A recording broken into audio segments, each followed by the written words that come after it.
Hello and welcome everybody to Redefining the Diversity Hire. My name is Taylor Anderson. Before we get going, I would like to just thank Unicorns in Tech for hosting this summit and of course for welcoming me to give this talk to all of you absolutely wonderful people.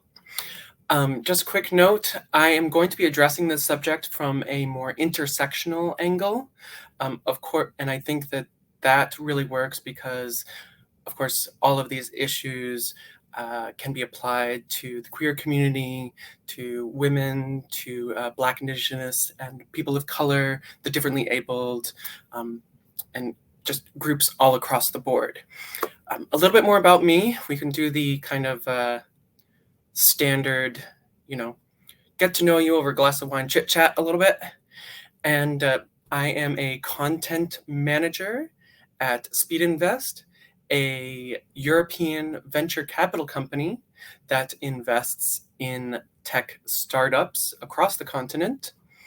I am an American. I've been living in Berlin for 10 years. And before that, before working where I work now, I used to also be a history teacher and an English teacher. Couple of fun facts.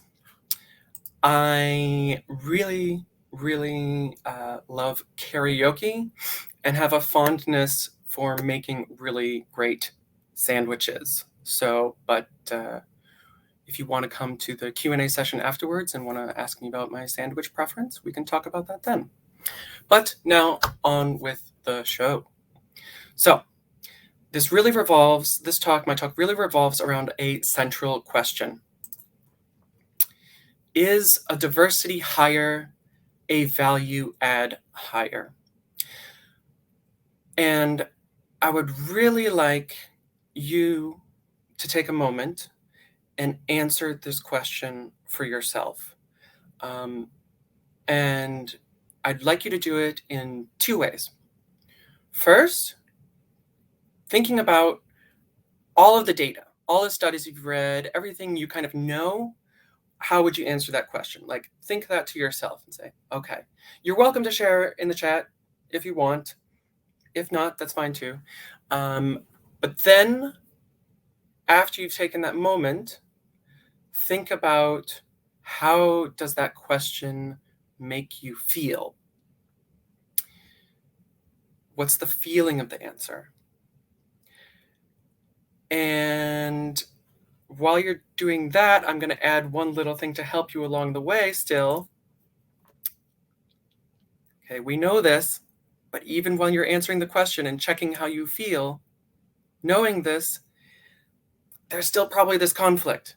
It's like, okay, probably a lot of you answered, yes, I know a diversity hire is a value add hire, but we get that. Yes, it is a long answer. But we do get that cringy feeling in our gut still when we hear diversity hire. Like, we don't really want to be a diversity hire. So if the answer is yes, if a diversity hire is a value add hire, if diverse teams do mean more money, well, why do we feel that way? I am going to address that more going down a little bit further. But first, I think it's really important for us to break down the data a little bit more and just kind of put that to the side because sometimes there's some confusion there. So first, when I say that diverse teams equals more money, the statistic I'm referring to in this particular case is a study by McKinsey and Company in 2019 that said more diverse executive teams are more likely to produce companies that are profitable in the top quartile.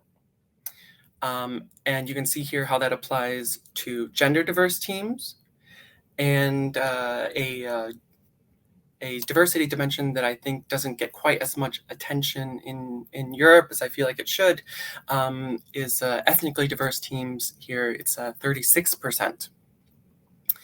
So those are really great numbers. And you can say, hey, I know this, da da da da. But kind of what does that mean practically? Well, you can kind of look at it this way. So if you are, and I come from, I work in venture capital, so I work with a lot of investors. And if you're an investor looking at 4 companies, well, you're going to want to have the company that's more like, I realize that this is kind of an obvious statement, but you're going to want to have the company that is more profitable. And if you know that more diverse teams are going to produce more profit, then shouldn't you logically look for more diverse leadership teams? If you are a founder, if you're building a startup, wouldn't you then want to include that in your hiring strategy? So you then would be more likely to build a company D as it is presented here. If you're looking for a job, for all you programmers out there, for all you UX designers out there, yes, you would want to work for a company where leadership, they can connect with you better, and where there's a culture that you feel like you are included in. There's another one of the words we love. But wouldn't you also love to work for a company that's probably going to be making more money? I don't like to always bring it down to the money, but we are working in a business world. And so, yeah, diverse teams equals more money. So we can know that. We can spout that statistic to people. Whenever we encounter opposition, we can know it ourselves. But just like in the beginning of the talk here, I'm sure a lot of us still had this weird conflict between what we know and kind of this cringy gut feeling about how we feel about the diversity hire and the word diverse. And that's what I think it really does come down to, is words. In my work at Speedinvest, as I said, I work as content manager. My boss and I do a lot of work with words. We will very often get a chunk of text that's like this long, and we'll be like, okay, what is the core message and how can we make it understandable to as many people as possible and make it as simple as possible? Don't use complex words when simple words were due. How can we shrink it down? It feels very geeky and dorky to be describing, but I love it. But I think it goes to the core of the conflict that we have here. And it is a problem of definitions of the word diverse. Basically, when it comes to producing the profits and the statistics I just referenced, diverse in that case means varied, just all sorts of different kinds of people. And if you fit the word varied into the top there and you say varied teams equals more money, that's not a controversial statement. You can debate it, sure, but people are much less likely to get bent out of shape about it. Now, the way that very often we use it kind of colloquially and like on a day-to-day basis is we say non-dominant. And it's because we're kind of uncomfortable with that definition. It's an anti-definition. Like the first one is saying what something is, but the second one is an anti-definition. And frankly, what we're talking about not cis, not a man, not white, not able-bodied. And so if you kind of take any of those words and stick them into diverse there, then if you say diverse teams equals more money, then people are hearing something very different, or many people are hearing something very different. They're saying, oh, so you're saying that a team composed of all queer people will make more money because they're queer? Or a team composed of all Black people or all people of color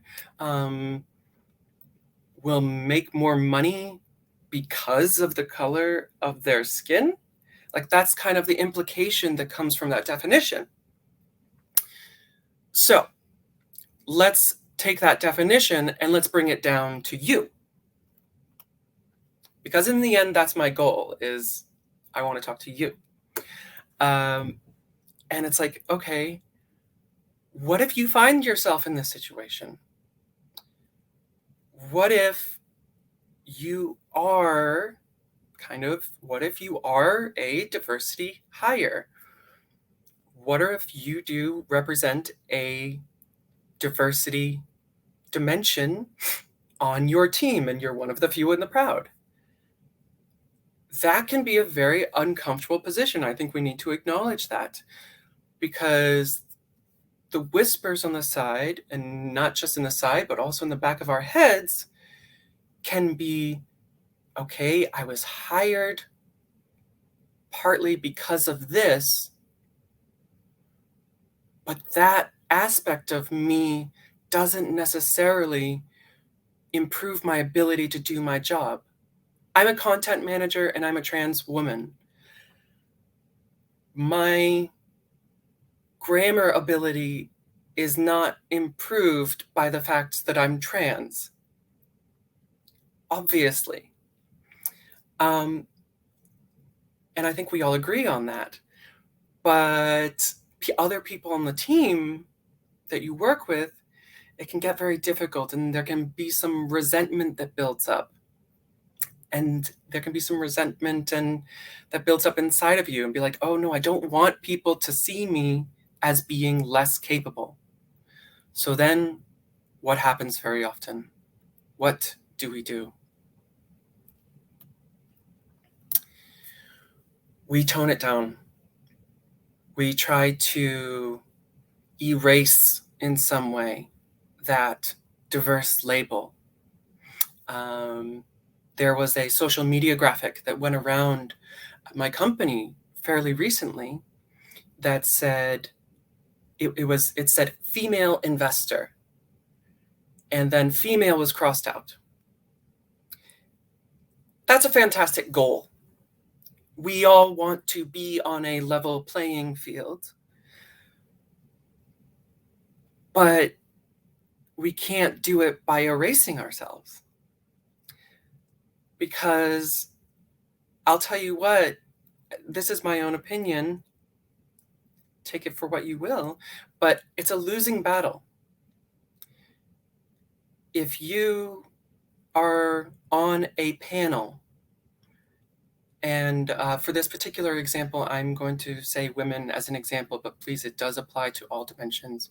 If you are a woman, a singular woman on a panel, there will always be somebody in that audience who is going to say, they have their woman on the panel.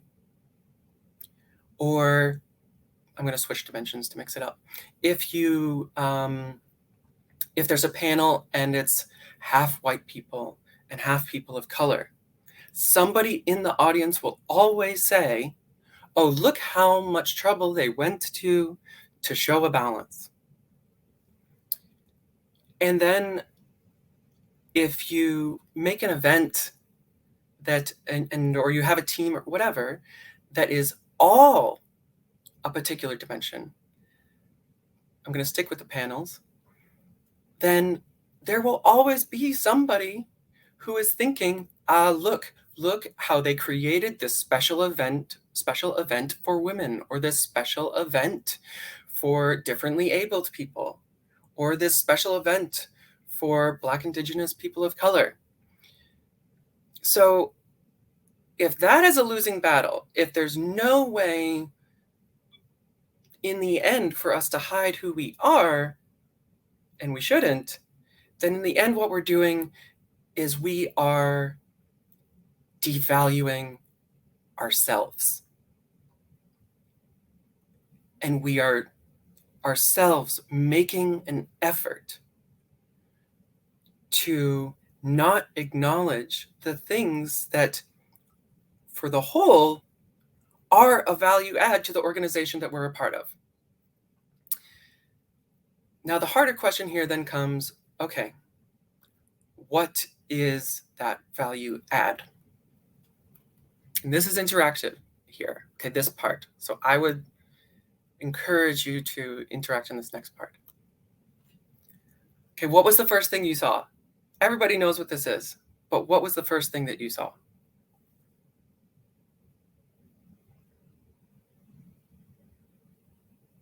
Okay, you're taking too long, too slow. So, of course, this is two ways to look at this. One, some people will see a duck. Yes, a duck. Other people will see a rabbit, of course. So now my question is, oh, bunny, I didn't think of that one, yeah. I was just thinking rabbit. See? There's even more options, even more diversity. The thing is, who's right? You're both right. It is both of these things at the same time. And what that is what that value add is that's perspective.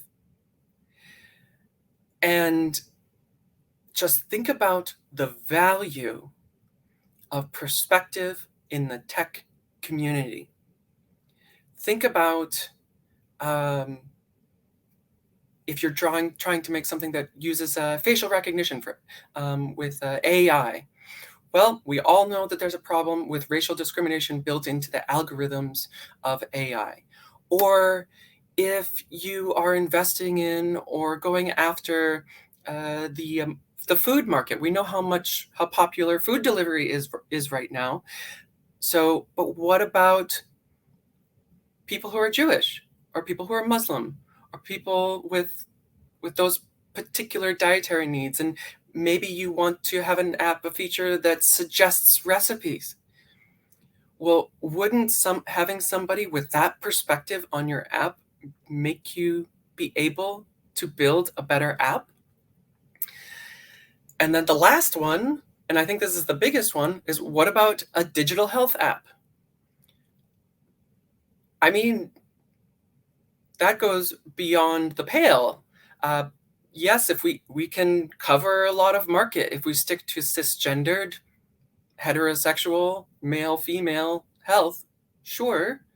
But people of color often have different health outcomes. They have different needs. Trans people have different needs. Intersex people have different needs, different ages.